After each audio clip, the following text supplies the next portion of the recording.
சாந்தி. விலைமதிப்பற்ற ரத்தினம் என்ற இந்நிகழ்ச்சியில் மீண்டும் உங்களை வரவேற்கின்றேன்.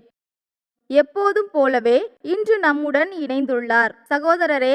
இன்றைய நிகழ்ச்சியில் தங்களை வரவேற்கின்றேன். பிரம்மா பாபாவின் ஒரு சிறிய உதாரணம் நேயர்களுக்கு கொடுக்க முடியுமா? ஏனெனில் பாபாவும் பொதுவான நடைமுறையில் வருவார். நான் சாக்கார பாபாவை சந்தித்ததில்லை, ஆனால் குல்சார் தாதியின் ஓர் அனுபவத்தை கூறுகின்றேன். ஒருமுறை குல்சார் தாதியுடன் திருப்பதி பாலாஜி கோவிலுக்கு சென்றிருந்தோம். அது மிகவும் பிரசித்தமான கோவில். அந்த கோவிலில் உள்ள ஆபீசர் தாதியை மிகவும் பாவனையுடன் கோவிலுக்கு அழைத்தார். அதிகாலை 5 மணி பூஜை என்பது விசேஷமானது. காலை தரிசனம் மகத்துவமானது. ஆதலால் தாதியுடன் 15 சகோதர சகோதரிகள் கோவிலுக்கு சென்றிருந்தோம். அந்த ஆபீசர் மிகுந்த பாவனையுடன் தாதியின் பாதங்களில் விழுந்து நமஸ்காரம் செய்து கோவிலுக்குள் அழைத்து சென்றார். விசேஷமான ஆராதனை என்பது நடந்தது. தாதிக்கு பிரசாதங்களை கொடுத்தார். தாதி அதனை மிகவும் அன்புடன், பாவனையுடன், மரியாதையுடன் வாங்கி கொண்டார். அதில் இருந்த பழங்களை மட்டும் சாப்பிட்டுவிட்டு மற்றவைகளை சகோதரர்கள் கையில் கொடுத்து விட்டார்கள். அச்சமயம் நாம் சாப்பிட மாட்டோம் என்று மறுக்க கூடாது.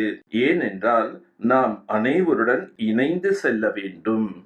நடைமுறை விஷயம் என்னவெனில், ஞானம் மற்றும் யோகத்தை நடைமுறை வாழ்க்கையில் எவ்வாறு கொண்டு வருவது? மேலும் பாபாவுடன் நமக்கு உண்மையான இணைப்பு இருக்கும்போது இந்த நேரத்தில் நாம் என்ன செய்ய வேண்டும், எப்படி செய்ய வேண்டும், எவ்வாறு நடந்து கொள்ள வேண்டும் என்பது தெரிந்துவிடும். ஏனெனில் இவை அனைத்தும் மிகவும் முக்கியமானது. சில நேரம் இவ்வாறு ஆகிவிடுகிறது. தாரணைகளில் பக்காவாக இருப்பதை காட்டுவதற்காக இறுக்கமாக ஆகிவிடுகிறார்கள். அதனால் பல சமயங்களில் பலர் அவமானப்படுகின்றனர். பிறர் அதனை இன்சல்ட்டாக கருதுகின்றார்கள். நாங்கள் என்ன கெட்டவர்களா? இதை நான் நிறைய கேள்விப்பட்டிருக்கிறேன். எங்கள் கைகளில் செய்தவைகளை ஏன் சாப்பிட மறுக்கின்றீர்கள்? நாங்கள் உங்களுக்கு மதிப்பினை கொடுக்கின்றோம் என்று கூற வேண்டும். எங்களின் நியமம் இருக்கின்றது. எவ்வாறு ஒரு மருத்துவர் ஏதாவது வியாதி இருந்தால் எதையாவது சாப்பிடக்கூடாது என்று கூறிவிட்டால் அதனை சாப்பிட மாட்டோம். இது எங்களுடைய பத்தியம். அதை மீறி சாப்பிட்டால் வயிறு தொந்தரவு செய்யும் என்று கூற வேண்டும். இவைகளுக்கு பதிலாக எங்களுக்கு பழங்களை கொடுங்கள், சாப்பிடுகின்றோம் என்று கூற வேண்டும்.